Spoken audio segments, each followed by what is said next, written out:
C'est vraiment avec une très grande tristesse et vraiment étonnement que j'apprends la cessation des activités du magazine Weekend Scope. Parce que Weekend Scope était très important pour moi au début de ma carrière, quand je venais de rentrer de mes études en France, totalement inconnu, un jeune Mauricien d'origine chinoise qui travaillait avec des musiciens Rasta et qui a été animateur radio et DJ de sound system en France et qui a travaillé dans beaucoup de concerts. Donc, grâce à ce premier article, la MBC, la télévision nationale, a décidé de s'attiser la curiosité du réalisateur qui a décidé de faire une émission sur moi.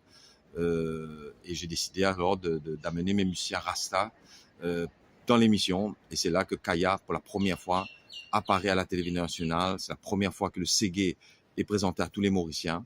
Et c'est grâce à cette vidéoclip que la MBC a fait chez moi que j'ai amené à La Réunion et que j'ai présenté au Rayonnais. Et c'était le début du Ségué et de la Kaya grâce à Weekend Scope, qui a même envoyé un journaliste à La Réunion pour m'accompagner avec le groupe pour notre premier enregistrement Ségué nous la musique, de la première cassette de l'histoire du Ségué. Donc vraiment, Weekend Scope a eu un grand rôle dans le lancement aussi de Kaya de Racine Tatane, mais aussi de Natia de Chamarel, parce qu'ils les ont mis en couverture. Et c'était vraiment les premiers numéros de Weekend Scope. Je crois que c'était dans les 10 premières éditions que Natia de Chamarel est apparue. Mais ils ont aussi aidé tous mes autres artistes comme Ménoir, comme Jane Constance, comme Patti Hattan, qui a même reçu la meilleure découverte de l'année en musique de Weekend Scope.